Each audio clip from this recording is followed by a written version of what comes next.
Praise God. Hallelujah. Good morning po. Hallelujah. Praise God. Ah, Sandali po tayong mag-pray. Hallelujah. Glory to your name, Lord. Hallelujah. We give you thanks and praise this morning. Hallelujah.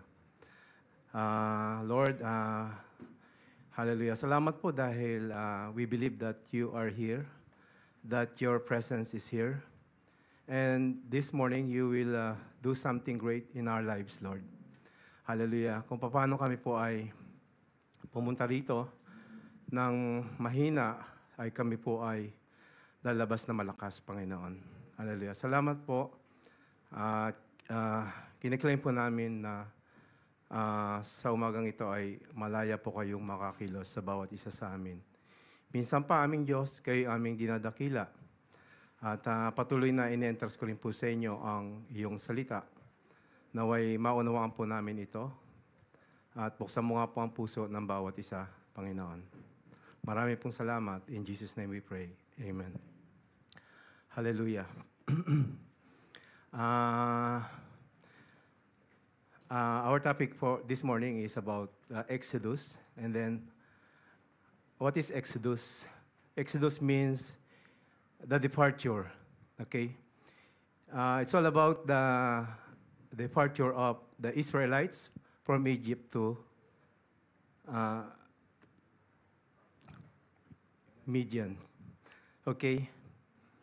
Hallelujah. What is Midian? Midian is a place of a place in Arabia, Saudi Arabia. It is called Tabuk. Okay? So last week I went there in Tabuk. So just to experience what is really happened during the ancient days.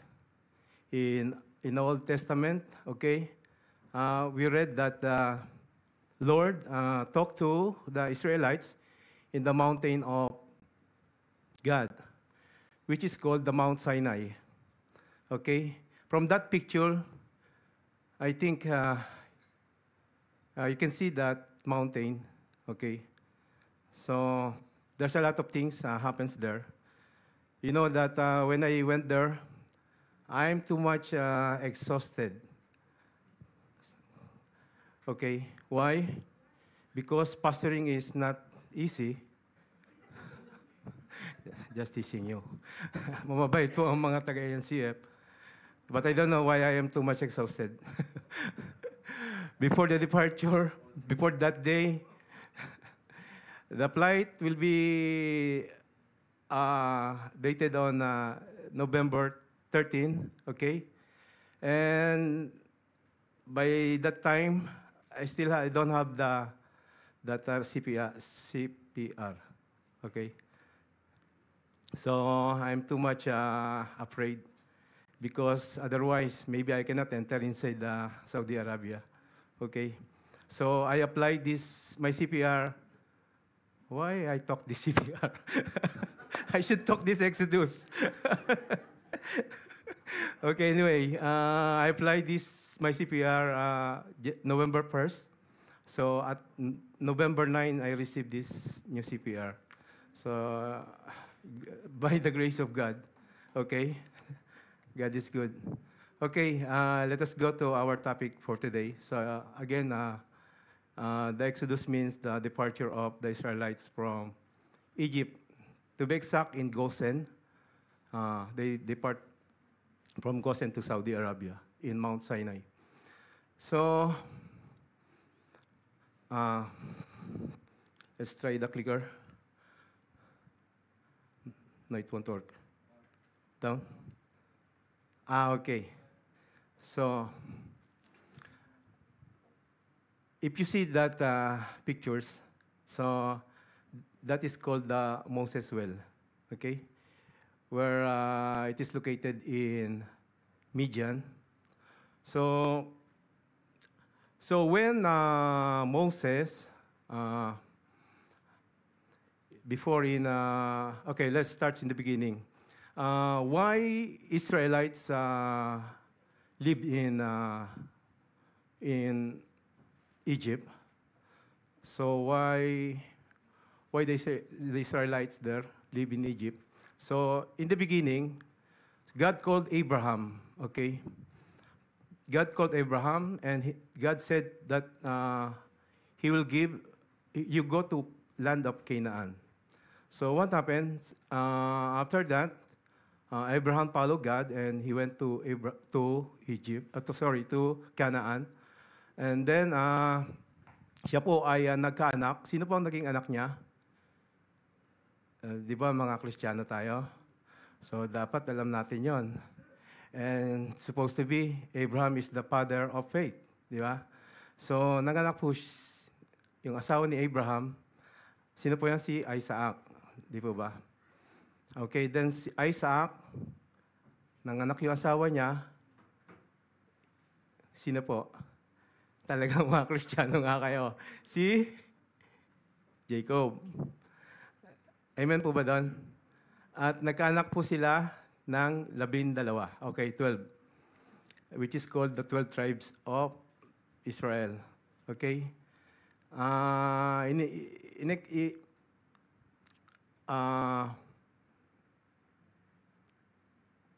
Okay.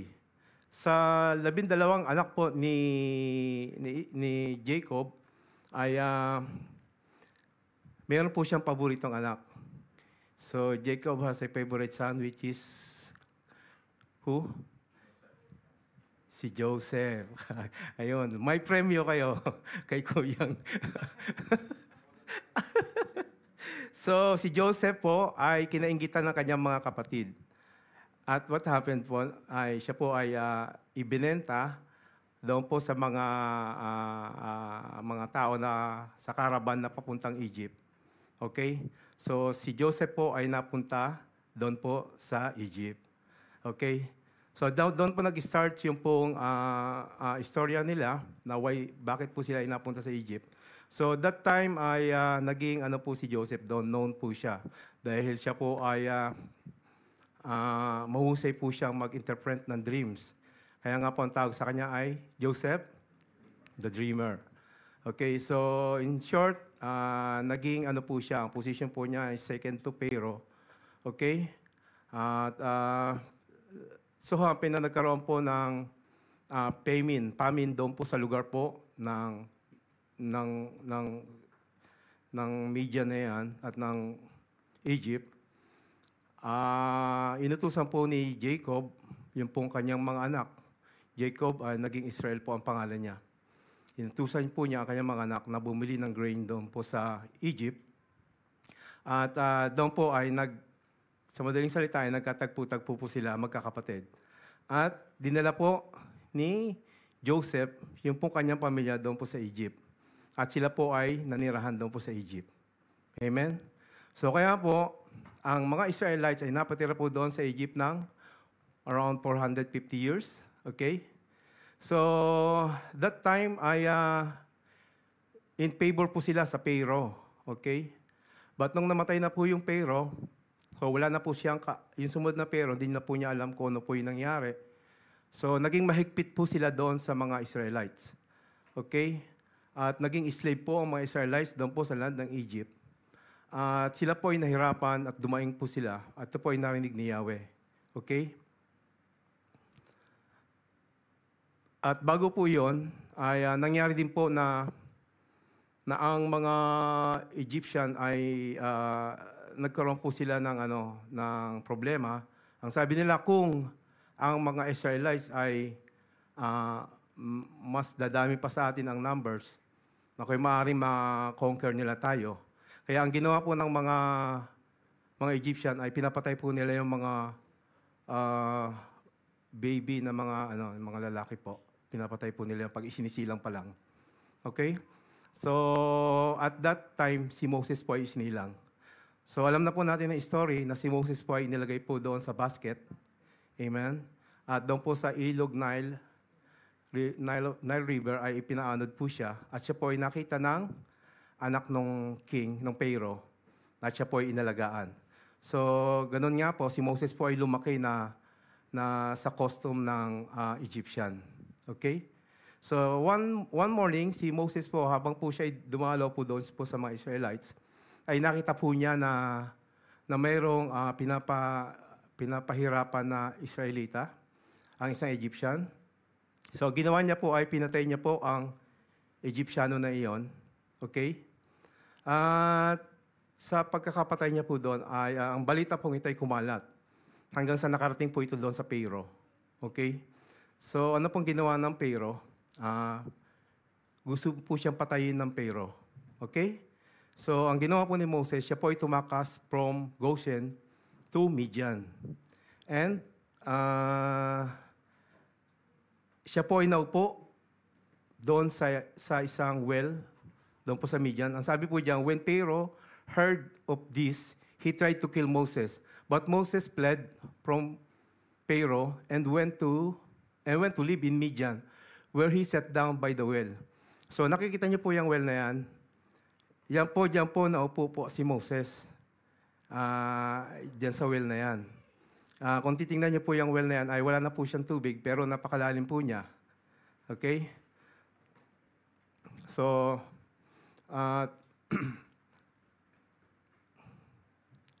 okay.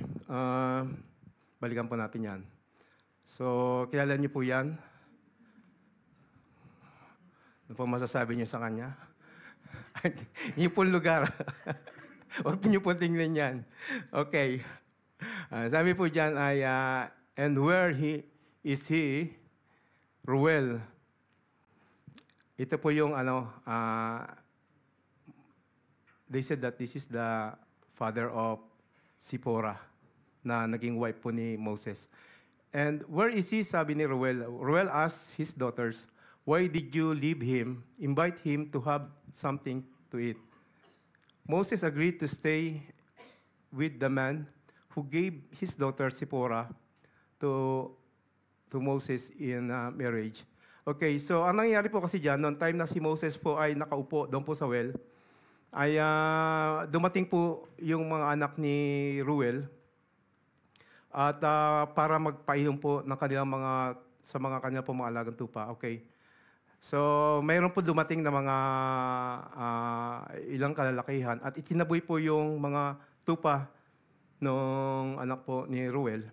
Ang ginawa po ni Moses ay pinagtanggol niya po yung anak ni Ruel doon po sa mga tao na yon. At hindi lang pinagtanggol, sumkubalit tinulungan niya pang painumin yung mga tupa ng anak ni Ruel. Okay. Kaya nga po sinasabi diyan, and where is he? So, dumating sila ng maaga. Bakit ang aga niya dumating? Sabi ng tatay niya, sabi ni Ruel, doon sa kanyang mga anak. Kasi po ay meron pong tumulong sa amin na isang Egyptiano. Okay? So that time, ang itsura po ni Moses ay like an Egypt. Okay? So, sabi niya dyan, and where is he? Ruel asked his daughter. So, why did you leave him? Invite him to have something to eat. Okay. So, kung nakikita niyo po dyan, sa first picture po, ako po ay nakatayo doon po sa well ni Moses. At yung pong nasa likuran ko, ay yun po yung bahay ni Ruel. So, doon po sa bundok na yon. Okay. Yung doon naman po sa second picture, nandoon na po ako sa lugar ng bahay ni Ruel at nasa likuran ko naman po yung well ni Moses. Okay? So, ito po yung lugar ng bahay ni Ruel. First picture, second picture. Tingnan niyo po yung third picture. Diyan po ay makikita niyo po na greenish po yung lugar na yon. Marami pong mga halaman. So meaning na ang lugar po niyan ay a place of oasis, no? Meron pong tubig ang lugar na yan. So most of the place there in Tabuk, there is no plants you can see.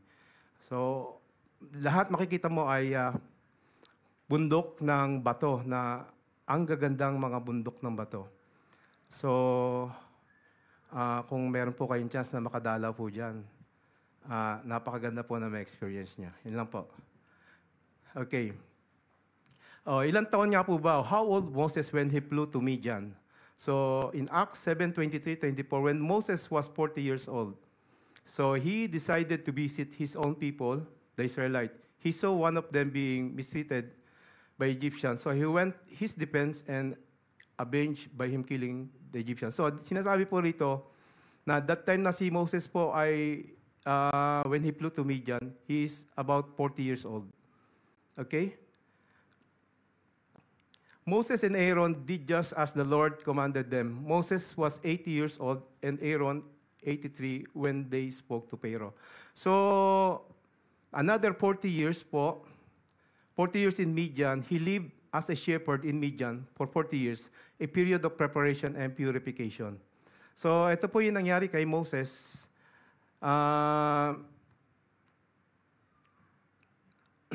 So, nang inutusan po sila ng Lord na magbalik doon po sa Egypt, okay? At that time, si Moses po ay 80 years old na. Okay, so for 40 years, andun po ang pagtitrain ng Lord kay Moses. Pinrepare po yung heart niya. Kaya nga po nung sinabi ni Moses ng Lord na pumunta ka doon at ilabas mo ang aking bayan. Sabi ni Moses, Lord, sino ako? Sino ako para kumausap sa Pharaoh? Di ba? So that time talagang si Moses po ay empty and weak. So doon po siya inilagay ng Lord. Okay? So same with us now. Na sabi ng Bible, kung kailan tayo mahina, doon tayo malakas. Kasi kung lagi natin sinasabi na malakas tayo, then hindi makakakilos ang Lord sa buhay natin. Okay? Pero kung sinasabi natin na tayo ay mahina, amen? Amen po ba doon? So kung tinatawag kayo ng Lord, at nakikita nyo na tila ba mahina ako, huwag kayong mag-alala. Hindi naman yung lakas natin ang gagamitin natin sa paglilingkod, di ba? Amen po ba doon? Kundi yung lakas niya na nasa atin. So same thing with Moses, no? Kung nung siya tinawag ng Lord, sabi niya, sino ako para ilabas ang mga Israelites doon po sa Egypt. But again, si Lord, ang Diyos po, ang siya pong sumama kay Moses. Okay. So, nangyari nga po ay pinadala ng ating Diyos, pumunta po sina Moses doon with Aaron, doon po sa Egypt. So, upang ilabas ang mga Israelites. So, before that, nagpadala po ang Lord. The Yahweh sent plagues to the land of Egypt through Moses. Okay? 10 plagues po yung ipinadala niya. At ang huling-huling plagues po na ipinadala niya ay yung angel of death. Actually, wala pong nakalagay na angel of death, but ang sabit po doon ay papatayin ang lahat ng panganay sa bawat tahanan. So, ito na po yung sinasabi ng Exodus 12:29-30. At midnight, the Lord struck down all the firstborn in Egypt, from the firstborn of Pharaoh, who sat on the throne, to the firstborn of the prisoner who was in the dungeon, and firstborn of the livestock as well. Pharaoh and all his officials and all the Egyptians got up during that night, and there was loud wailing in Egypt, for there was not a house without someone dead. So during the night, Pharaoh summoned Moses and Aaron and said, "Up, leave my people, you and Israelites. Go worship the Lord as you have requested. Take your flocks and herbs, as you have said, and go and also bless me." Okay, so that time po, ng gabi na iyon ay inalaw na po ni Pharaoh na ang mga Israelites po ay makaalis po sila. And then, umalis na po sila doon. Doon po nag-start ang Exodus. Okay? Ito na po, crossing the Red Sea. When Pharaoh let the people go, God did not lead them into road to the Philistine country, though that was shorter. God said if they face war, they might change their minds and return to Egypt. So God led the people around by the desert road towards the Red Sea. The Israelites went out of Egypt ready for battle. Okay, now, dito na po tayo sa lugar sa ngayon po ay tinatawag po yung Nueva Beach, okay, in Egypt. So, diyan po eksaktong dumaan ang mga Israelites. Diyan po sa lugar na yan, sa landas na yan. At ngayon po, makikita mo po siya kung kayo po ay nasa other side of this sea. So, then Moses stretched out his hand over the sea, and all the night the Lord drove the sea back with a strong east wind and turned into the dry land. The waters were divided, and the Israelites went through the sea on dry ground, with wall of water on their right and on their left. Okay. So, ayan na po. So, nasa lugar po kami ng Saudi Arabia that time. Ang tapat po namin is yung Egypt. Nasa Egypt na po yan. Doon po sa pinakita kong picture sa kanina. At yan po yung kabila nung Red Sea na yan. So, nandiyan po kami nakatayo. At nag-pray po kami dyan. So, okay. So, dyan po ay nasan po ng mga Israelites, yung pong kapangyarihan ng Diyos na kung saan yung pong dagat ay kanyang hinati. Amen? Alam niyo po ba na ang mga Israelites ay nakapaglakad dyan na tuyo ang kanilang nilalakaran? Okay? At kung yan daw po ay inyong susukatin ay around 500 meters. So napakalalim po ng dagat na yan. Okay? At ang sabi ng kasamahan ko na Egyptian, nung kinuwento ko sa kanya yung lugar na yan, ay marami daw pong pating dyan. Okay? So nagulat pa ako kasi lumusong po ako dyan. So sabi niya, hindi, doon lang yun sa malalim na lugar. Okay. So, ayan po ang Red Sea. Okay. So the Lord answers Moses, "Go out in front of the people, take with you some of the elders of Israel, and take in your hands the staff with which you struck the Nile.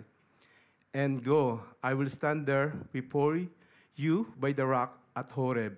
Strike the rock, and water will come out of it for the people to drink." So Moses did this in the sight of the elders of Israel. So, ito po, ang ipapakita ko po sa inyo ay after na makatawid po sila dyan sa dagat, ay pumunta po sila doon sa lugar ng Horeb, kung saan nandun po ang split rock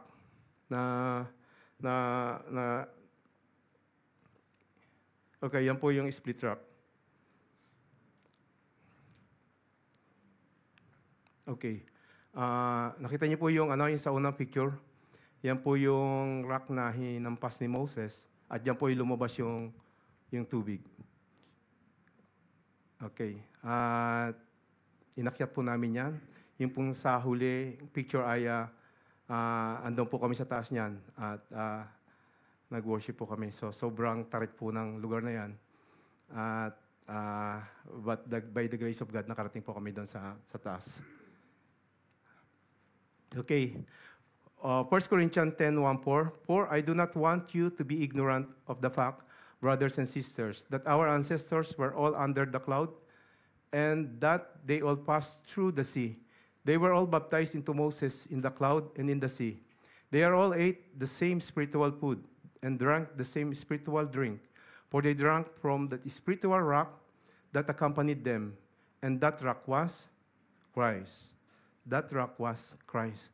So kung paano daw po na in-instruct ni Moses yung rock na yon na lumabas po yung tubig. By the way, andon po andon po si Yahweh sa likod ng rock na yon.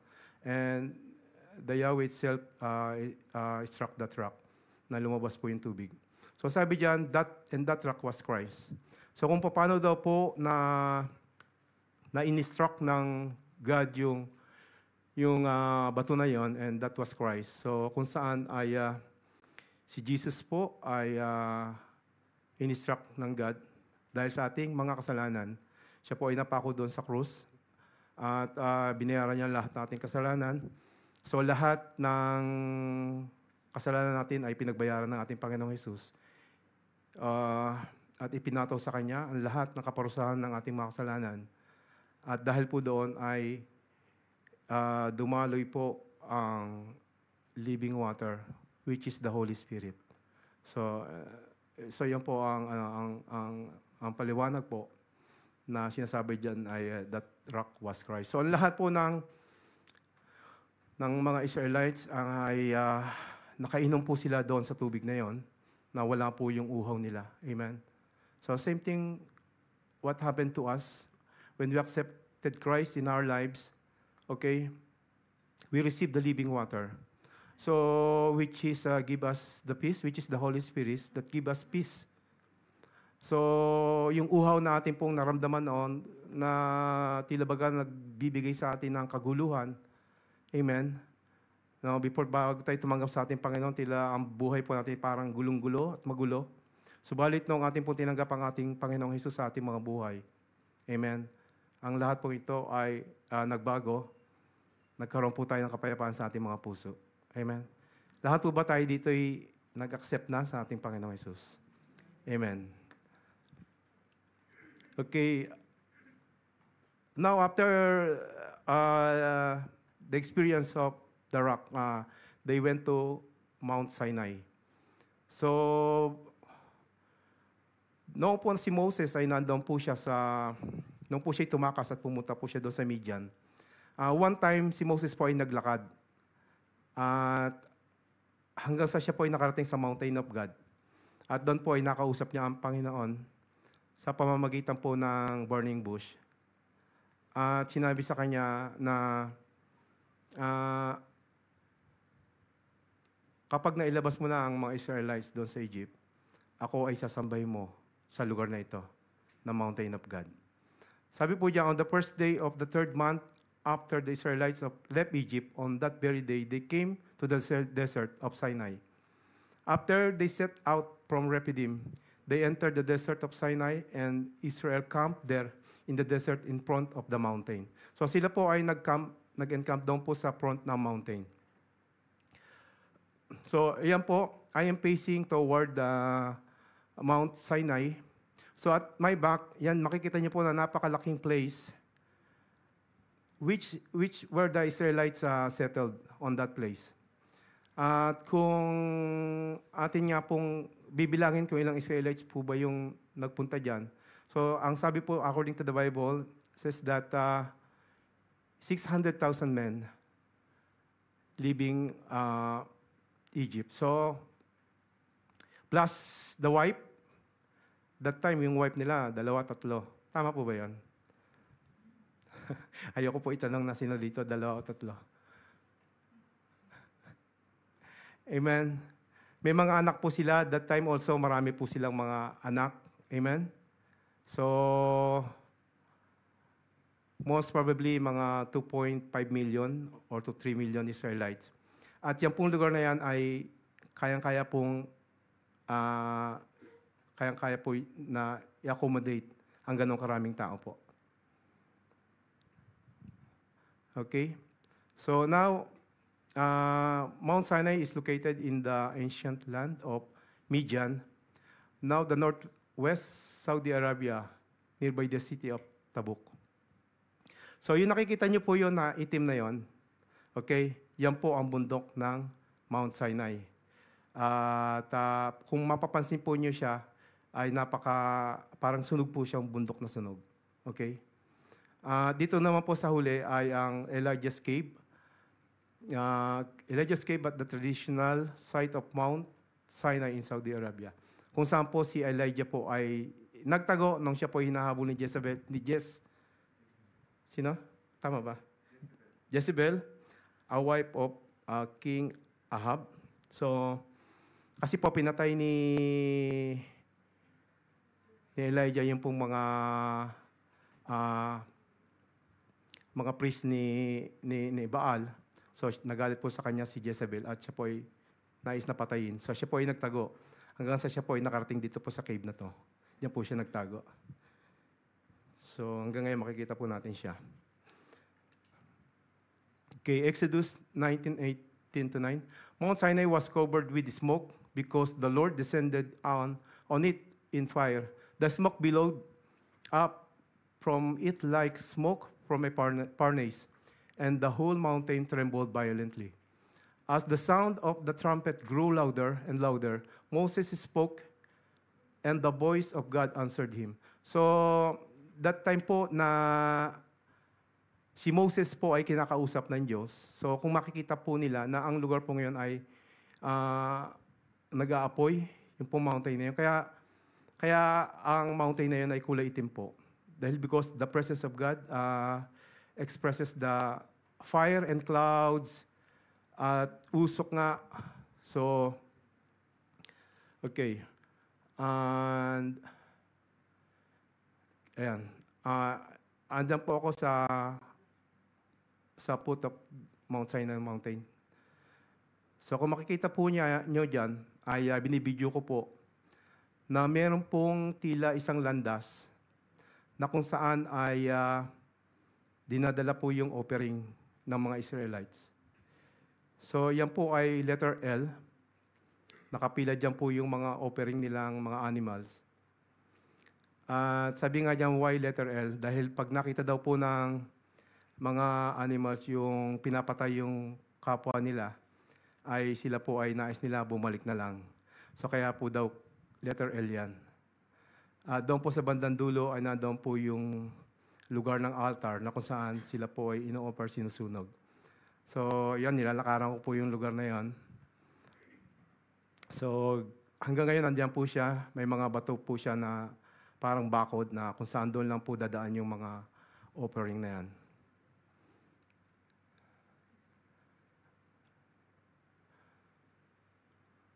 Okay, nakita po natin. So, naka-L na po siya.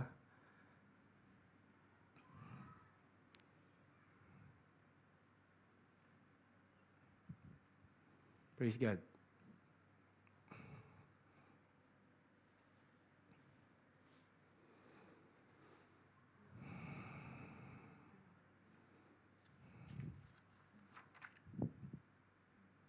Ayan na po yung altar.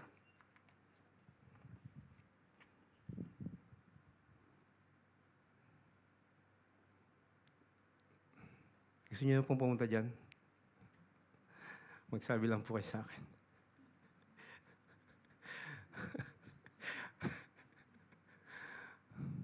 Ayan, dyan na po yung altar niya. Dyan na po sinasunog. So, that time, di ka pwedeng umakyat doon sa Mount Sinai dahil mamamatay. Mamamatay ang sino mang tatapak doon, kahit tao o hayop. So, hanggang dyan lang po sila nag-encamp. Only Moses pinayagan na makaakyat po doon sa Mount Sinai. Okay? So, praise God. Ang ganda po ng lugar na yan. Makikita niyo po sa kaliwat kanan na bundok ay bundok ng mga bato at ang ganda-ganda po ng lugar. Okay, praise God. So, okay.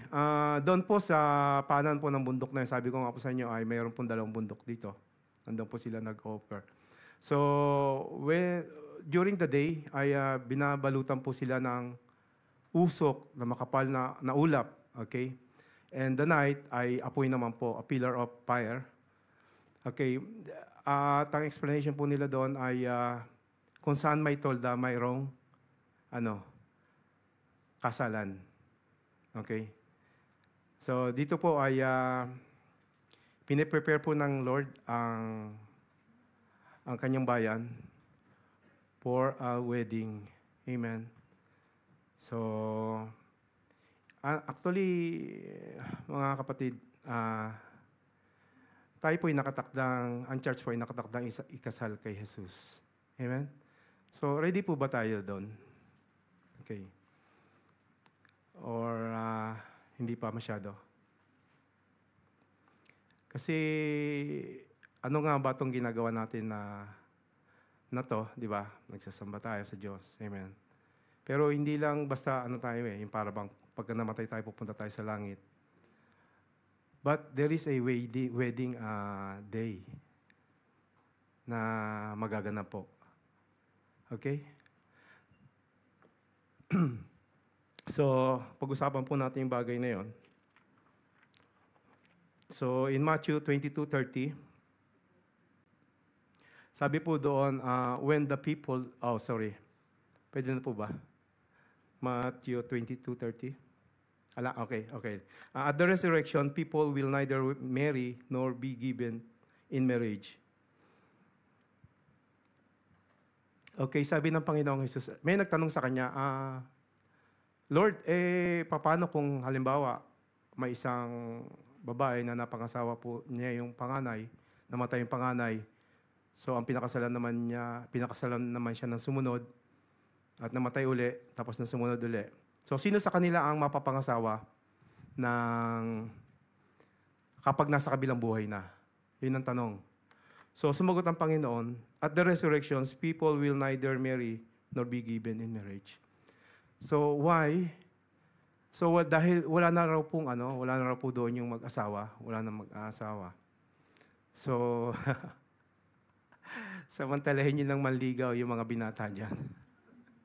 Dahil wala na doon. Kayo naman mga kababaihan, huwag na kayong pagpakipot. Dahil wala nang asawa. Dito lang po yung pag-aasawa. Diyak lang pa. Okay. So, wala na daw pong mag-aasawa doon. So, yung asawa mo, hindi mo na siya asawa doon. Kundi ang church ay ikakasal tayo kay Jesus. Amen? Praise God. Kaya nga, ang tanong ko po sa inyo kanina, nasaan na po tayo sa buhay pananampalataya natin? Amen. So, sabi po ng Revelation 19, 7-9, let us rejoice and be glad, for the wedding of the Lamb has come, and His bride. So, tayo po yung bride dun. Amen? So, in that time, in ancient time po, na sa time po ng ating Panginoong Jesus, ang pag-aasawa po ay meron po itong contract, tinatawag na contract marriage. Okay? And bride price. So, kinakailangan may kontrata, may rules, na dala-dala yung lalaki kapag pupunta na siya doon sa kanyang nililigawan. At mayroon din pong bride price, kung magkanong halaga ang ibabayad mo. Okay? So, ganito din po ang ginawa ng ating Panginoong Hesus sa atin. So, meron din po siyang daladalang kontrata, which is the New Covenant. Okay? Ito po yung kontrata sa atin ng ating Panginoong Hesus. And the price that He paid para po sa atin is His life. His life itself. Na kung saan ay ibinigay niya ang kanyang buhay para po pagbayaran, tubusin tayo sa ating mga kasalanan. Okay? The proposal, offering, and taking of the cup of the wine. Okay, so ganito daw po yun. Halimbawa, dumating na po yung lalaki doon sa bahay ng kanyang nililigawan. Lahat po ay nakapaligid sa kanya at magsasalin po siya ng wine doon po sa glass at iaalok niya po ito doon sa babae. So dalawang bagay, kung ito po ay tatanggapin o i-reject ng babae na to. So, kapag ito po ay tinanggap ng babae, so it means nag-agree po siya doon sa contract ng lalaking ito. Okay? So, in 1 Corinthians 11:25, sabi po doon na lagi po nating sinasabi that this cup is a new covenant, na kung saan ay inaalala po natin ang pagkamatay at muling pagkabuhay ng ating Panginoong Hesus, na tayo po ay nagpapartake ng cup na yon. Amen?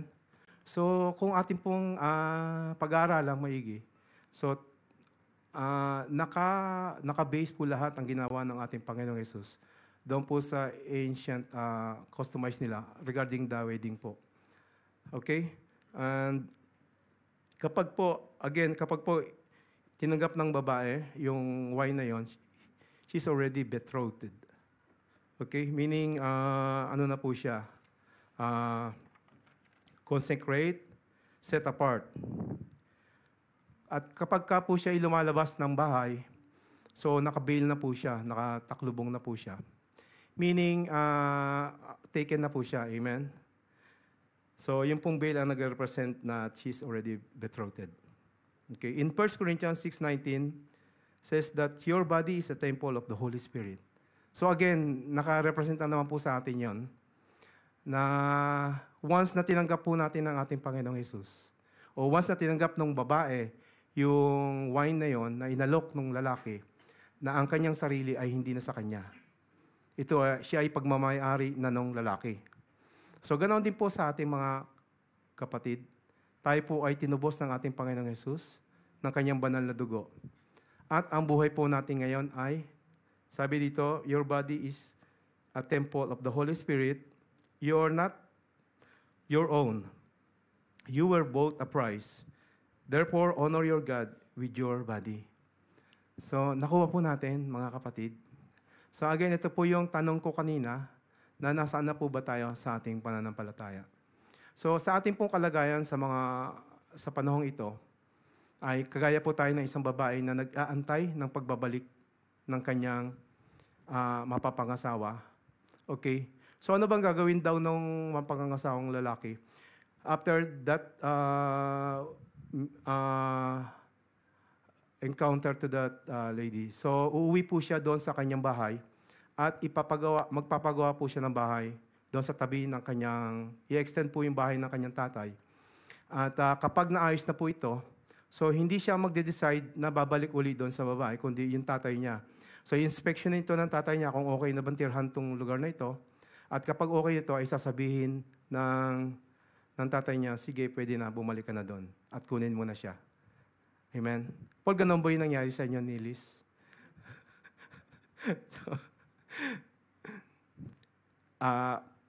So ready na po yung bahay. Anong sabi ng Panginoong Jesus? Pupunta ako doon sa Ama at ipaghahanda ko kayo ng matitirhan. At kapag ready na yung titirhan ko kayo sa inyo, ay babalik ako upang kayo kunin. Kung nasaan ako, ay naroon din kayo. Amen? So, kaya nga, ito po ang ating stand sa mga panahong ito, sa journey ng ating faith, na kung saan ay iniintay po natin ang pagbabalik ng ating Panginoong Jesus. At hindi po para tayo ay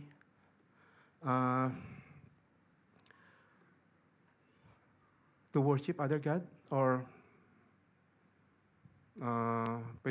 sabi daw ang nanatiling tapat hanggang wakas ang siyang maliligtas. Okay?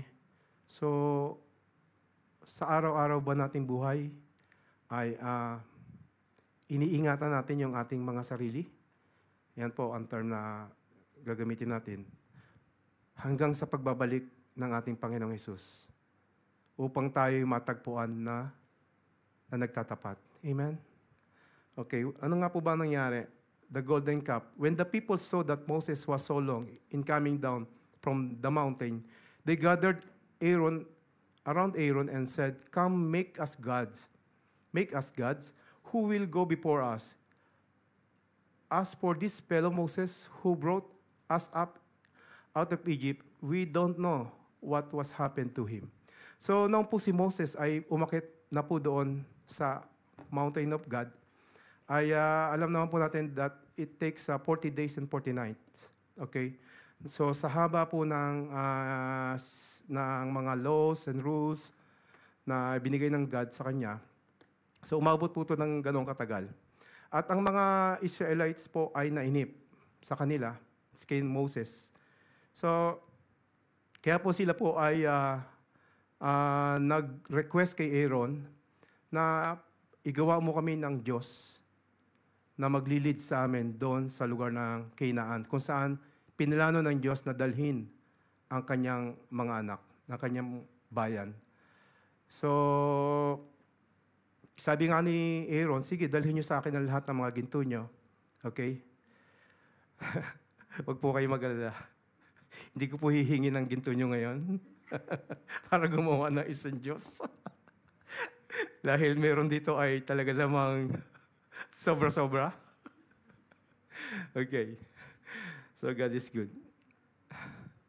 So, ito po lugar na ito ay, ito po yung lugar na kung nasaan po ay itinayo nila, ginawa nila yung golden calf. Golden calf. Okay? So, ibinigay nila ng kanilang mga ginto kay Aaron at ito po'y tinunaw at ginawang cult. Ito pong cult ay isa sa mga Diyos ng mga Egyptian. Okay? So, diyan po nila sinunog. Diyan po nila itinayo. Oh, sorry. Okay. So, diyan po ay makikita po ninyo na doon sa lugar, yung unang picture, nandun po kami sa tuktok na yon, nakatayo po kami. Umakyat po kami doon at nakikita mo po yung lugar ng Mount Sinai na sunog. Okay? Sa unang picture. Doon naman po sa pangalawang picture, diyan po ay makikita mo na mayroon po silang mga inukit sa bato na korte ng isang cult. Okay? At yung mayroong tao dyan na hawak-hawak yung buntot, meaning, ang ibig po sabihin niyan ay they are worshiping the cult. Okay? So, yung pong third picture, yan po yung picture nun. Okay. How could you imagine na that the presence of God is still there in the Mount Sinai, meeting with Moses? So, in front of the presence of God, ay nagawa po nilang gumawa ng other God. Okay? So ano po nangyari dyan that night? Nagkaroon po sila ng party, loud parties. At hindi lang yon. Ang sabi nila, sex party ang nangyari po dyan sa lugar na yan. So sobrang makasalanan po yung ginawa nila. After nilang manumpa na susundin nila ang ipinag-uutos ng Diyos, so ito ang kanilang ginawa. Gumawa sila ng other God. So, again, cult, mayroong mata, hindi nakakita. Mayroong bibig, subal, di nakakapagsalita. So anyway, yung Diyos natin, di naman nakakapagsalita. So sige lang, gawa lang tayo ng kasalanan. Okay lang yon. So yun po ang nangyari ng gabi na yon. Doon po ay nag-instruct po ang God na si Yahweh na pinababa niya si Moses upang i-meet ang mga people na ito. Na that time po ay nagpapakasaya sa kalaswaan. Okay? Ayan. Then the Lord said to Moses, "Go down because your people whom you brought up out of Egypt have become corrupt. They have been quick to turn away from what I commanded them and have made themselves an idol cast in the shape of a calf. They have bowed down to it and sacrificed to it and have said, 'These are gods, Israel, who brought you out of Egypt.'" So, hindi na po si Yahweh yung kanilang in-honor, but yun na pong cult. Okay. Again, ito po yung sinabi ng God. Okay. Ang Diyos po ay hindi nagbabago noon, ngayon at magpakailanman. Amen. Sabi po ay siya po ay jealous God. Amen. Hallelujah. So, ready po ba tayo na simula ngayon ay ingatan po natin ang ating mga sarili, ang ating katawan, para po i-offer ito sa ating Panginoong Hesus. At sa darating na wedding banquet ay tayo po ay matagpo ang malinis. Amen? At nakasuot na pangkasal. Okay, sabi po dyan, He said, "If you listen carefully to the Lord your God and do what is right in His eyes, if you pay attention to His commands and keep all His decrees, I will not bring you any of the disease I brought on the Egyptians, for I am the Lord who heals you." Amen? So ito po ang paalala sa umaga pong ito, na since na ang Diyos po ay hindi po siya nagbabago. Amen? At nais niya na tayo po ay manatiling nagtatapat sa Kanya. Amen? Hallelujah. Let's glorify the Lord. Hallelujah. Noong po akong pumunta dyan again, na sobra, sabi ko nga po sa kanya kanina, I was so exhausted. Sobrang pagod. Sabi ko, nung inalok sa akin to na pumunta ka dyan for 4 days, sabi ko, kailangan ko magpahinga para makabawi ako. But as my experience, first day pa lamang po ng aming paglalakbay, I was amazed doon po sa mga formation ng mga rock na nakita ko po, na sobrang gaganda po ng aming pinagdinaraanan. Okay? At that very moment, ay nagkaroon na po ng pagbabago sa akin.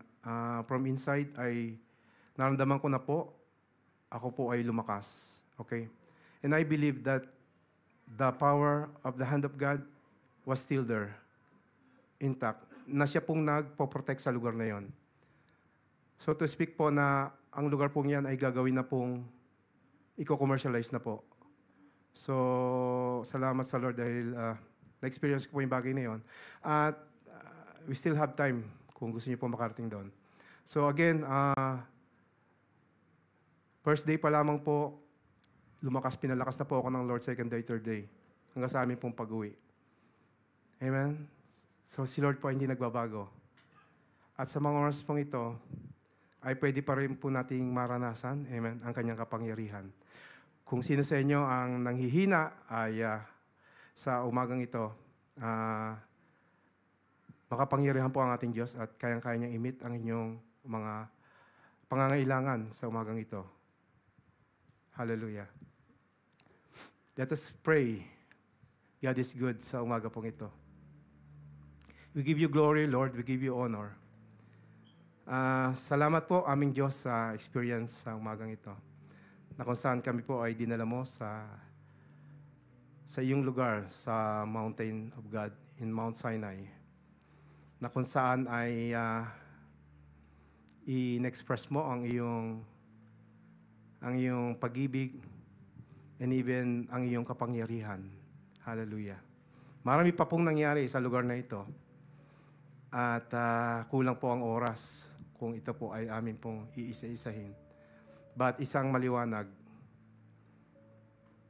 handa kang gumawa, handa kang kumilos para sa kapakanan ng inyong bayan. And we are here, Lord, in front of your presence, God. We want to experience the same thing na nangyari po doon sa Israelites. May you touch us, God, sa umagang ito. Hallelujah. Lord, ano man po yung mga kahinaan na meron kami, Lord, we pray na kami po ay inyong palakasin, Panginoon, sa umaga pong ito. Lord, hallelujah. Minsan, dumadating na din po kami sa point na lose hope na rin po kami, Panginoon. May your words, Lord, touch us heart, and encourage us again, once again. Hallelujah. Na mag-trust po kami sa inyo, Panginoon, sa umaga pong ito. And we believe, Lord, na ikaw ay makapangyarihan, Panginoon, kung paanong iniligtas mo ang iyong bayan doon po sa kamay ng mga Egyptian. At safe mo silang dinala doon po sa lugar ng Midian. Hallelujah. Sila'y pinatawid mo sa dagat. Ibinuka mo ang dagat upang sila'y makatawid. Hindi po nabasa ang kanilang mga paa. At nang sila po ay makatawid, in-express mo yung kapangyarihan sa mga Egyptian na nais na sila ay patayin. Nung sila po ay nandun na sa kalagitnaan ng dagat, ay muli mong isinara ang dagat na ito. Hallelujah. At lahat sila ay namatay. O God, salamat po, Panginoon. Kayo ay makapangyarihan sa inyong salita at sa inyong gawa. Nung sila po ay nasa lugar na po ng Mara, ay wala po silang mainom. Mayroong tubig, subalit napaka mapait ang tubig na ito. Lord, ipinakita mo kay Moses na sa pamamagitan ng stick na ito na kanyang inihagis ay naging matamis ang tubig na yan. Hallelujah. It's all because of your power, O God. Hallelujah. You're mighty indeed, O God. Hallelujah. Nang wala po silang makainom doon po sa lugar ng Horeb, in-struck mo po ang bato at doon po ay lumabas ang tubig. At lahat po sila ay nauhaw, ay uminom sa tubig na yon. na wala po ang kanilang kauhawan. Hallelujah. Oh God, marami pa pong pangyayari. Sa gabi, sila'y lumalakad. At na-experience ko rin po kung gaano kalamig sa lugar na yon. Subalit, merong pillar of fire na sa kanila po'y sumasbaybay. At sa araw naman po, sila po'y hindi naiinitan dahil merong pillar of clouds na sa kanila po'y gumagabay. Hallelujah. Lord, yan mo na may experience po namin, Panginoon, sa church ng NCF. The pillar of fires, hallelujah, and the pillar of clouds, hallelujah. Oh, hallelujah. Na siya po magbibigay ng proteksyon sa bawat isa sa amin, oh Panginoon, sa church ng NCF, oh God. Hallelujah. Yan mo na maranasan po namin ang iyong kapangyarihan, Panginoon, sa pamamagitan ng pillar of fire and clouds, hallelujah, sa aming mga buhay. Walang sino mang enemy na maaaring makatouch sa aming Panginoon. Dahil ikaw mismo ang nagbabantay sa aming Panginoon. And we believe, Lord, na isang nais mo sa aming Panginoon, na kami po ay matagpuan na nagtatapat sa inyo, Panginoon. At kung kami man po ay dumating sa oras na kami po ay nanghihina, O God, hallelujah, dalangin po namin, Panginoon, huwag mo po kaming pabayaan. Hallelujah. Iligtas mo po kami sa mga araw ng mga kahaway, Panginoon. Hallelujah. Oh God, isang nais namin, Panginoon, sa umaga pong ito, i-reveal mo sa amin ang iyong kalooban, Panginoon. Sa darating na mga araw pa, Panginoon. Sa darating na araw na kung saan ang church ay ikakasal sa iyo, Panginoon. Hayaan mo kami, Panginoon, na matagpuan na malinis at nakadamit na pangkasal. Minsan pa, Panginoon, ay pinagpapala ko po ang church ng NCF. In Jesus' name we pray. Amen and amen. We give you glory, Lord. Amen.